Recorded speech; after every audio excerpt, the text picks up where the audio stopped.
So, hi guys! Maayong adlaw sa tanan. It's winter na dinhi nga side. So, baga na atong gisuot kay tugnaw na gyud. Murag modulot na siya sa kaunuran, sa kabuog, sa kabukugan. So, yeah, ang topic na ko karon guys, no, i-share na ko sa inyo ha kung magkano yung pasahod dito sa Greece as a domestic helper. So, para may mga idea na kayo dyan. Kasi may konting nagtatanong sa konti kong channel na kung magkano yung sahod isa at sa dalawa. So, I mean, pero at least may nagtatanong. So, may nagtatanong din sa Facebook ko about dito sa magkano yung sahod. So, before I start, please subscribe naman guys, B. Pa-subscribe naman. Thank you. So, ito na. So, nung pumunta ko dito last year, so, di ba, galing ako ng Pilipinas. Nagpa-interview ako sa agency, nag-apply ako sa agency. So, yun, nag-employer ako. So, yung contract salary ko doon is 685 lang, guys. So, compare naman, galing ako ng Cyprus, 400 lang yung contract sa Cyprus. So, malaki-laki na din, di ba? 685.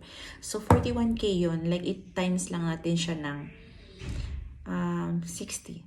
So, 685 euro times 60. So, yun yung sahod ko nung pumunta ko dito last year. And then, nag-increase na sila nag-increase pa yun sila after few months. Nag-increase pa yun sila ng 735 ata. And then, this March, April, yung friend ko nag-apply siya, na-hire siya. So, yung contract niya is 785. So, 785 times 60 na.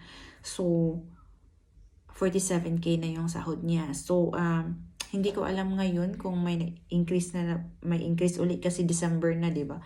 So, March, April pa yun yung yung 785. So, yun yung pasahod, guys, pag galing ng Pilipinas, ha? Nasa 785. At saka kung galing din kayo may alam din kasi akong agency ng Cyprus, guys, na papunta dito. So, yung starting salary nila dun offer is 850 euro. So, 850 euro times 60. Ipagpalagay na lang natin ang palitan per euro 60. Kasi most of the time kasi, yung palitan is nasa 60 point something or 59 point. May mga centavo. So, ayan. So, lagyan na natin ng 60. And then, yung mga matatagal naman dito, guys, at saka, yung nandito na, may mga pumunta din kasi dito, may mga kamag-anak, nagtutourist, hindi na umuwi. Tapos, may iba may matagal na dito. So, yung mga sahuran is nasa 1,000, 1,000, 1,112, 1,3. Yung mga ganyan, 1,5. Yung 1,5 is, yun yung matagal na sila sa amo nila. So, may mga 900 din, 800. So, like 800 for 5 days. Yung Saturday, Sunday, wala kang trabaho. So, may isang friend ako, 1,000 yung sahod niya. Monday to Friday. Tapos, nagpa-part-time siya ng Saturday at saka Sunday. Kumikita siya ng 1,600 per month. 1,600. So, 1,600 times 60 euro. So, magkano na yun? Pakikwenta. Kasi kapag 1,000, 60K ka na, di ba? So, yung 600. So, 60. So, di ba kikita siya ng parang around 100. 100K ba? Times ko nga, 1,600 times 60. 96K yung monthly niya. So, syempre, wala siyang pahinga nun. di ba? So, pag andito ka na at saka confident ka sa sarili mo na kaya mo magaling ka, mabilis ka, syempre, maghahanap ka talaga. Hahanapin mo talaga yung malaking sahuran, di ba? Malaking offer. Kasi ang pagsahod kasi ng mga nasa 1,112, mga 1,3, parang ibang level na yun ng trabaho. Yung trabaho talaga. Unlike sa mga medyo maliit lang na sahod. So, pa-chillax lang. So, yun yung may kaibahan din. So, Yun lang. Yun lang ba? I mean, sana maano, I mean, sa mga aspiring na mga nagpaplanong pumunta dito, I mean, malaki talaga yung difference ng sahuran dito. At saka yung, ano pa, pag may residence permit ka na, o di ba, pwede ka nang mag-tour around European country, around, yeah, tapos pwede ka din makapagtrabaho, like, dito, mostly sa mga matagal na dito talaga, as in. Tas may mga residence permit na sila. Nagtatrabaho sila na sa sa Switzerland kasi ang laki daw ng um, ang laki ng pasahod ng Switzerland. Kikita sila doon ng 3,000 a month. Pag masipag ka lang. At saka ano talaga doon 8 hours 8 hours lang talaga yung ganyan. So dito kasi is pag stay out ka is may sumusunod din naman ng 8 hours. Pero pag stay in ka, hindi naman masusunod talaga yung 8 hours. Pero okay na yun, carry na yun. Kasi doon naman galing naman tayo din sa mga experience natin na 12 hours, 14 hours na nagtatrabaho, diba? So, parang hindi pa talaga implemented dito yung 8 hours talaga. Especially pag stay in ka. Pag magstay ka sa amo mo. So, yung ginagawa dito ng mga Pinay, nagtatrabaho sila ng, example, sa Switzerland. Pumunta sila ng Switzerland kasi pag may mga residence permit ka na, pwede kang makapag-stay sa isang European EU, sa ilang belong ng EU country, pwede kang makastay doon ng 90 days. So, 3 months yun. Pero, syempre, hindi mo siya paabutin ng 3 months.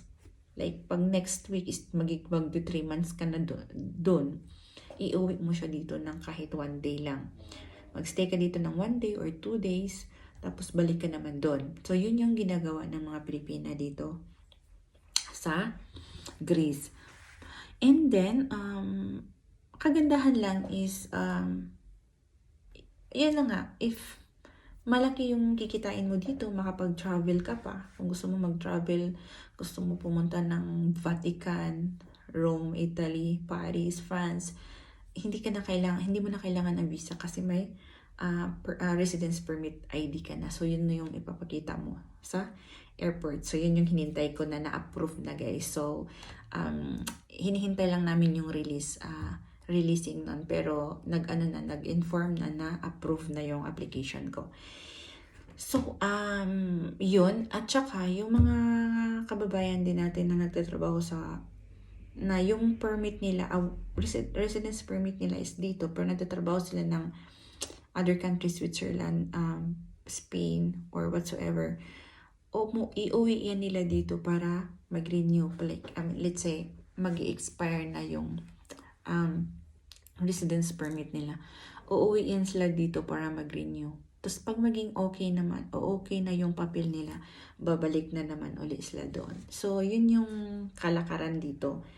Sa ngayon, yun yung parang naobserbahan ko at nahibalan ako. Ano nahibalan? Napag-alaman ko na yun yung, kalakaran dito in terms sa trabaho. So, kung gusto mo namang pumunta dito talaga magtrabaho para magkapera, yumaman. Tapos, teka lang, yumaman. So, bagay ka dito. Well, 'di ba? I-compare mo naman siya sa Asia, like Hong Kong, Taiwan, Singapore. Yan yung medyo malaki yung sahuran, 'di ba? I-compare mo yung sahod doon. Mas talaga dito, mas malaki. At saka yung opportunity mo na makapag-travel, makapag-bakasyon kahit 3 days, 4 days lang, makita mo yung ibang lugar na kung sa Pilipinas ka lang, ang hirap mong puntahan kasi kailangan pa natin ng visa, kailangan pa natin ng mga kailangan may pera ka, kailangan, di ba, maraming requirements. Pero pag andito ka na sa Greece, pag may residence permit ka na, kahit may 500 euro ka lang, pwede ka nang pumunta doon, mag-overnight lang sa Paris para mapapicture doon sa famous na yun yung tower. So, yun lang yung kagandahan dito. Kasi na-experience ko din sa Cyprus. yung permit kasi sa Cyprus is Cyprus lang. So, hindi ka pwedeng makalabas. I mean, pwede, basta mag-apply ka ng visa. Pero pag andito ka na, wala, ticket lang, tapos yung residence permit mo, punta ka airport, yun lang yung ipakita mo, residence permit, go. Yan, basta kasali lang yung country na pupuntahan mo sa Europe, sa EU. EU ba? Basta European country siya. Tabilong siya ng European country. So, saan na ba napunta yung topic ko? Sahod lang yung pag-usapan niya. I mean, sige, salin na natin. So, that's all. That's all lang yung, yun lang yung ma-share ko sa inyo. So, siguro next video ko, hopefully ma-release na yung residence permit ko at ma-share ko sa inyo yung kaganapan about dun sa sa residence permit ko. Residence permit. So, thank you guys for watching and good luck sa mga gustong pumunta dito at good luck sa pag-apply ninyo at kaya yan. So, yeah, kung gusto niyo ako makita dito, may meet up bago pa lang kayo, like, oy, nakita kasi, message niyo na ako, oy, nakita kita sa YouTube mo ng video doon, blah, blah, blah. Kita dapat, pwede na makita. Libre kita ng kape. Tapos Greek coffee pa. So, message nyo lang ako para kung gusto nyo makipagkita. Dito lang ako sa Athens. So, yeah. See you in Greece, guys. So, good luck sa pag-apply ninyo and have a good day. Bye!